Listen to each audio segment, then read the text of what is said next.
আসসালামু আলাইকুম। শুরুতেই জানিয়ে দিচ্ছি হাতে থাকা আপডেট সংবাদগুলি। সংবাদের শুরুতেই থাকছে সংবাদ শিরোনাম। শুরুতেই জানিয়ে দিব, হাস্যকর সব মামলা দিয়ে আমাকে হেনস্থা করছে তারা, বলছেন মির্জা ফখরুল।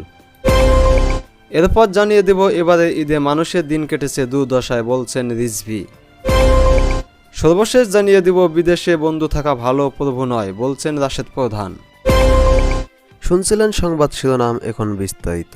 এবং তার আগে অনুরোধ থাকবে, ভিডিওতে একটি লাইক এবং কমেন্ট করে জানিয়ে দিন আজকের এই ভিডিও সম্পর্কে আপনার মূল্যবান মতামত। হাস্যকর সব মামলা দিয়ে আমাকে হেনস্থা করছে তারা, বলছেন মির্জা ফখরুল। বিএনপির মহাসচিব মির্জা ফখরুল ইসলাম আলমগীর বলেছেন, বিরোধী দল করলেই বা বিরোধী মতের হলে আজ দেশের সাধারণ মানুষকেও এ সরকার আসামি বানিয়ে দেয়। আমার নামে 111টি মামলা রয়েছে, আর আমাকে জেলে যেতে হয়েছে প্রায় 11 বার। এ বৃদ্ধ বয়সেও আমাকে এমন হাস্যকর মামলা দিয়ে হেনস্থা করেছে তারা। মেগা প্রজেক্টর নামে মেগা দুর্নীতিগুলোর বিষয়ে আমরা কথা বলি, তাই এমন হাস্যকর মামলা খেতে হচ্ছে আমাদের।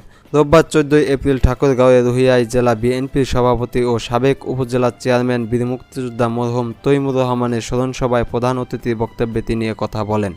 রুহিয়া থানা বিএনপি এ স্মরণসভার আয়োজন করে। এতে মির্জা ফখরুল ইসলাম বলেন, দেশে আজ কোনো স্বাধীনতা নেই। দেশের মানুষ আজ দেশের ভিতরেই পরাধীন জীবনযাপন করছে। এ ফ্যাসিস্ট সরকার সাধারণ মানুষের বেঁচে থাকার সব অধিকার হরণ করেছে। 75-এ আওয়ামী লীগ সরকার বাকশাল কায়েম করেছিল, তার পুনরাবৃত্তি করে আবারও তারা দেশে বাকশাল কায়েম করেছে। তিনি বলেন, এ সরকার আজ দেউলিয়া হয়ে গেছে, যার প্রমাণ মেলে তাদের রাষ্ট্র পরিচালনা দেখে। তারা রাষ্ট্রযন্ত্র ছাড়া কোনো কাজই করতে পারে না। তারা এমন দেউলিয়া হয়ে গেছে যে আজ পুলিশ দিয়ে দেশ পরিচালনা করতে হচ্ছে। তাদের দেউলিয়াত্ব এতটাই বেড়েছে যে তা ডাকতে তারা এমন তামাশা নির্বাচন করেছে। 14 সালে সাধারণ মানুষ নির্বাচন থেকে মুখ ফিরিয়ে নিলেও তারা জয়ী হয়। আবার 18 এর নির্বাচন তারা আগের রাতেই করে ফেলে। এবার ডামি প্রার্থী দিয়ে ডামি নির্বাচন করেছে। আওয়ামী লীগ আর আওয়ামী লীগ নেই, তারা আজ পুরো দেউলিয়া হয়ে গেছে। বিএনপি মহাসচিব বলেন, দেশের ব্যাংকগুলোকে এ সরকার শেষ করে দিয়েছে। নানা সরকারি বেসরকারি নিয়োগের টাকা খেয়ে আর ব্যাংকের টাকা চুরি করে এই সরকারের লোকেরা টিকে আসছে। আমরা এমন দেশ চাইনি, এমন দেশ গড়ার জন্য আমরা যুদ্ধ করিনি। খালেদা জিয়ার শারীরিক পরিস্থিতির বিষয়ে মির্জা ফখরুল বলেন, দেশনেত্রী বেগম খালেদা জিয়া ভীষণ অসুস্থ। তার অতি সত্বর লিভার ট্রান্সপ্লান্ট করা খুব জরুরি, না হলে তাকে আর বাঁচানো যাবে না। অথচ তার চিকিৎসা নিয়েও সরকার নানা তালবাহানা করছে। ঠাকুরগাঁও জেলা বিএনপির সভাপতি ও সাবেক উপজেলা চেয়ারম্যান বীর মুক্তিযোদ্ধা মরহুম তৈমুর রহমানের কথা স্মৃতিচারণ করে তিনি বলেন, আমরা প্রায় 32 বছর একসঙ্গে পথ চলেছি। আমি রাজনীতি করতে গিয়ে দূরে চলে গেলাম, আর ঠাকুরগাঁওয়ে রেখে গেলাম তৈমুর রহমানের কাছে। তিনি বেঁচে থাকতে বলতেন, এমন দেশ আমরা চাইনি, আর এমন দেশ গড়ার জন্য আমরা যুদ্ধ করিনি। আমরা তাজা রক্ত দিয়ে যুদ্ধ করেছি দেশ আর দেশের মানুষকে স্বাধীন দেখতে, তা আর দেখতে পারছি না। রুহিয়া থানা বিএনপির ভারপ্রাপ্ত সভাপতি আব্দুল জব্বারের সভাপতিত্বে এ সময় আরও বক্তব্য দেন জেলা বিএনপির সাধারণ সম্পাদক মির্জা ফয়সল আমিন, অ্যাডভোকেট আব্দুল হালিম সহ দলটির অন্যান্য নেতাকর্মীরা। এবারের ঈদে মানুষের দিন কেটেছে দুর্দশায়, বলছেন রিজভী। এবারের ঈদে মানুষ চরম দুর্দশার মধ্যে দিন কাটিয়েছে বলে মন্তব্য করেছেন বিএনপির সিনিয়র যুগ্ম মহাসচিব রুহুল কবির রিজভী। সোমবার 15 এপ্রিল দুপুরে রাজধানীর নয়াপল্টনে বিএনপি কেন্দ্রীয় কার্যালয়ে এক সংবাদ সম্মেলনে তিনি কথা বলেন। রিজভী বলেন, দীর্ঘ 1.5 দশক ধরে জনগণের পকেট কাটার কারণে এখন দেশে হাহাকার পড়েছে। অনাহার অর্ধাহারের ক্ষুধার্ত মানুষ এবারের ঈদে চরম দুর্দশার মধ্যে দিন কাটিয়েছে। বাজারে আকাশচুম্বী মূল্যস্ফীতির কারণে ভাত তরকারি জোগাড় করা যেখানে কষ্টকর, সেখানে ঈদের পোশাক কিনবে কিভাবে। তিনি বলেন, গণমাধ্যমে প্রকাশিত হয়েছে একজন গার্মেন্টস শ্রমিক নিজের শিশু সন্তানের জন্য ফুটপাত থেকে ফ্রক কিনতে পারেননি। চট্টগ্রামে ঈদ বাজারে গত বছরের তুলনায় এবার 30% কেনাকাটা কমেছে। সারা দেশে এই একই পরিস্থিতি। ঢাকায় ধনীদের কেনাকাটা বাড়লেও নিম্নবিত্ত ও মধ্যবিত্ত শ্রেণীর ক্রয় ক্ষমতা কমেছে।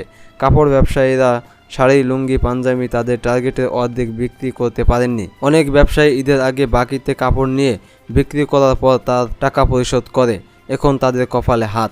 তিনি আরও বলেন, আওয়ামী লীগ নেতাদের অনেকেই বলেছেন দেশে বিত্তশালীদের সংখ্যা বেড়েছে। এখন প্রশ্ন হচ্ছে, এই বিত্তশালী কারা? এই বিত্তশালী শ্রেণী হচ্ছে বেনজির শ্রেণী, যারা বিএনপির অসংখ্য নেতাকর্মীদের গুম খুন করে প্রধানমন্ত্রীর আশীর্বাদ পুষ্ট হয়ে হাজার হাজার কোটি টাকা কামিয়েছে।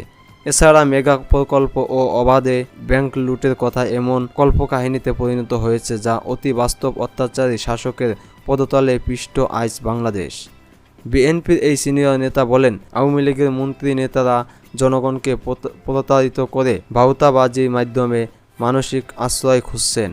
তারা রাষ্ট্রীয় অর্থনীতি লুটপাটসহ মানুষের সহায় সম্পদ আত্মসাৎ করে গণতন্ত্রকে কবর দিয়ে একতরফা নির্বাচনের মাধ্যমে ক্ষমতা দখল করে সরাসরি জনগণকে প্রতারিত করছে। বিদেশে বন্ধু থাকা ভালো প্রভু নয়, বলছেন রাশেদ প্রধান। ভারত, ইসরায়েল, চীন ও রাশিয়ার মদদে 90% মুসলমানের দেশে চিরস্থায়ী ক্ষমতার লোভে নিজ দেশে মুসলিম ক্লিন মিশনে নেমেছে আওয়ামী লীগ সরকার, এমন মন্তব্য করে জাতীয় গণতান্ত্রিক পার্টি জাগপার সহসভাপতি ও দলীয় মুখপাত্র রাশেদ প্রধান। তিনি বলেন, বিদেশে আমাদের বন্ধু থাকা ভালো, কিন্তু প্রভুত্ব এবং দাসত্ব করা ভালো নয়।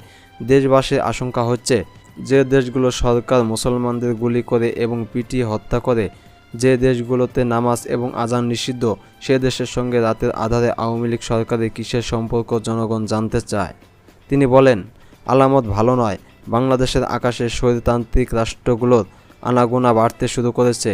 যে দেশের সঙ্গে বাংলাদেশের কূটনীতিক সম্পর্ক নেই, সেই ইসরায়েলি বিমান বাংলার মাটিতে এসে কী দিল, কী নিল, কী তাদের নগ্ন পরিকল্পনা দেশবাসী জানতে চায়।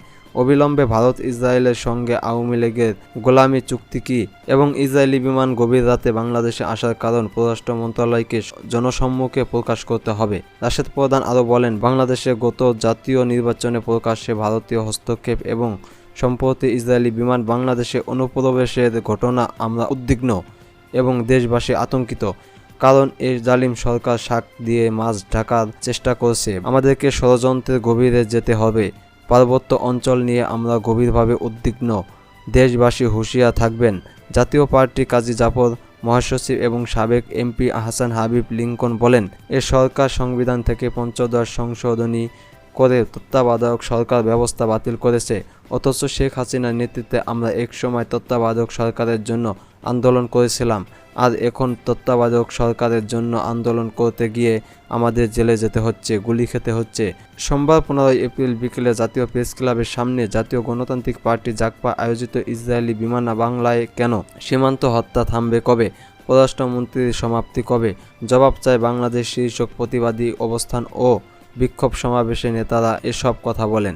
যুব জাগপার সভাপতি নজরুল ইসলাম বাবলুর পরিচালনায় বক্তব্য রাখেন জাতীয় পার্টির জাফর মহাসচিব, সাবেক এমপি আহসান হাবিব লিঙ্কন, বাংলাদেশ লেবার পার্টির chairman lion Faruk Rahman, Bangladesh Islamic পার্টির মহাসচিব আবুল কাশেম, ইসলামী ঐক্য জোটের মহাসচিব Maulana Abdul Karim, senior vice chairman বীর মুক্তিযোদ্ধা শওকত আমিন, জাগপা সাধারণ সম্পাদক অধ্যাপক ইকবাল হোসেন, প্রেসিডিয়াম সদস্য বীর মুক্তিযোদ্ধা সৈয়দ রফিকুল ইসলাম, বাংলাদেশ লেবার পার্টির যোগ্য মহাসচিব শফিকুল ইসলাম, বাংলাদেশ কল্যাণ পার্টির নির্বাহী কমিটির সদস্য বিলাল হোসেন, জাগপার মোহাম্মদ নাসির উদ্দিন, আশরাফুল ইসলাম হাসু, আসাদুজ্জামান বাবুল, জাতীয় ছাত্র সমাজের সভাপতি কাজী ফয়েজ আহমেদ ও জাগপা ছাত্রলীগের সাধারণ সম্পাদক শ্যামল চন্দ্র সরকার।